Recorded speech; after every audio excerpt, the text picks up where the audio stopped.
When did you begin doing the bird paintings? I began the bird paintings in 1992, but I had done bird paintings before that. Actually, I'd done a large series, 100 bird paintings, in 1987. And they were 100 birds that I had seen in Maine.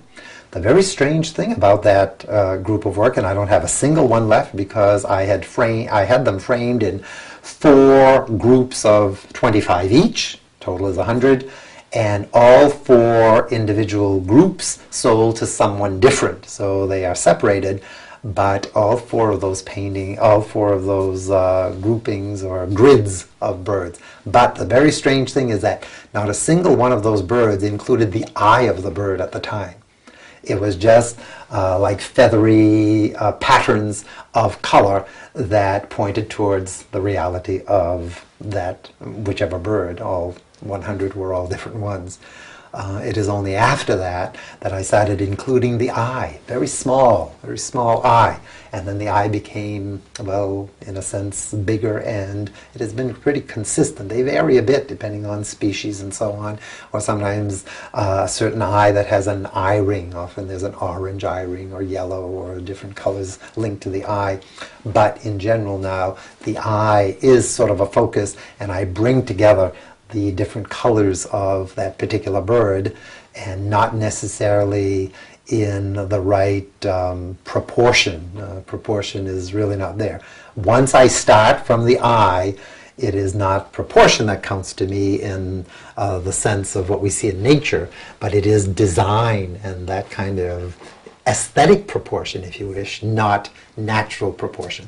So I can even sometimes take something from the tail of a bird and bring it right up because I want that color to be included in the painting.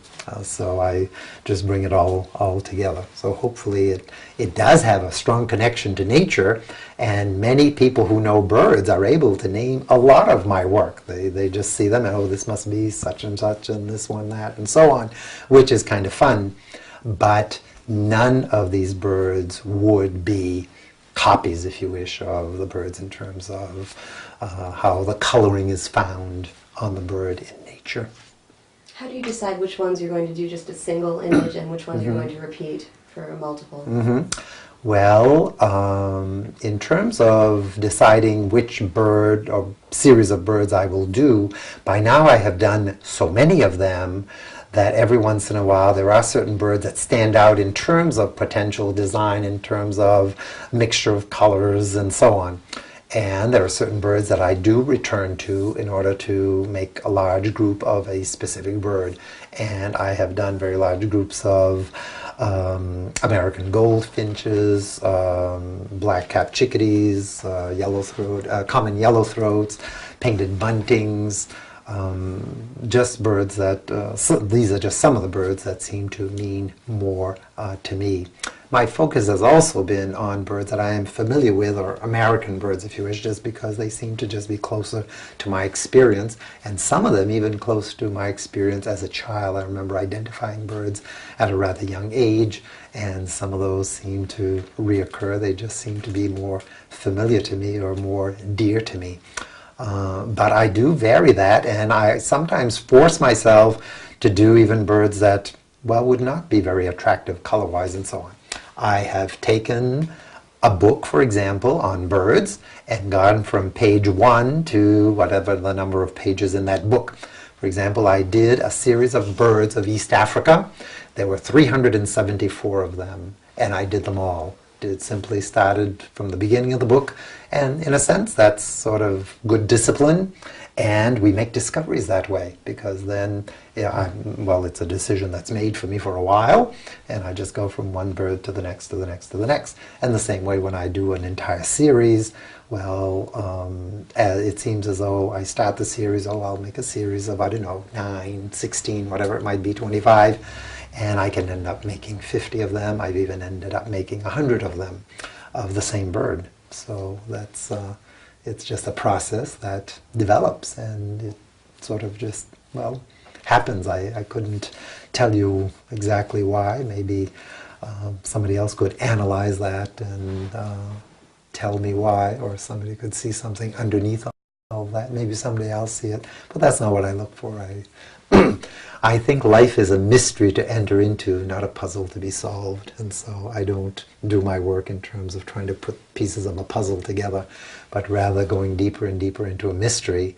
And I think the repetition of the same bird is linked to that depth, living in depth rather than just superficially. For me, anyway, that's important to me. And I know this is a question that people ask you often. In terms of your scale, how did you decide on the square format and that size in particular?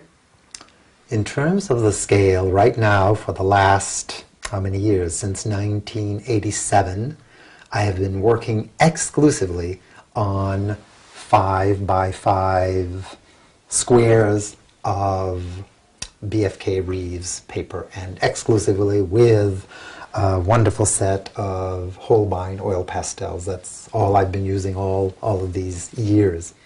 The strange thing about it is that the original format was 5 by 7. At the time I was not doing birds, I was doing fruit, and I was doing 4 different fruit: plums, pears, apples, and nectarines. I did those fruit for a while. After a while I was only doing plums, and I did plums until 1992, and then started switching over to the birds and kept doing some plums in between there, but eventually went exclusively to birds. But in 1987 I went to the square format and stayed with that. It just seemed to be more important to me. It has become interesting to me to hear certain artists tell me that they have a hard time working with a square, that they feel that the square is a difficult shape to bring to life. There are some dead spots in it, whatever. I have felt that the square was, well, perhaps almost the closest thing to a circle, to a unit, and that it works very well for me. It also works well for me when I put them together in larger groupings, of course. So this small format is just, sort of fits my needs, if you wish, and seems to work well for me. It's maybe strange, however, that in a small format, I take something that is usually small and make it big. No one will ever see a bird's eye the size I make it on a 5 by 5 card, piece of paper, because a bird's eye is, in general anyway, is rather tiny, and I put it way oversized on this small piece of paper. The other thing that I love about the small format, I think, is that it engages my imagination and the imagination of those who look at the work. So that though it is small, they are only getting a limited amount of information. I think that they know full well that beyond this little window, there is so much more, that there's a whole world, that there's a whole universe.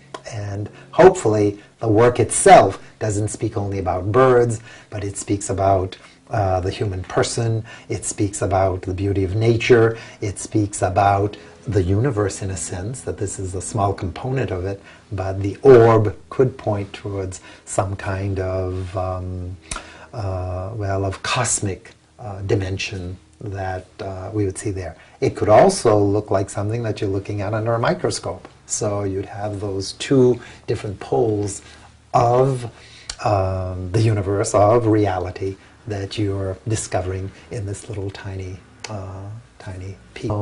And though it's small, it could, in a sense, in a room, carry its own value and weight in relationship to something that is bigger, because it would just speak of something bigger than what you're looking at.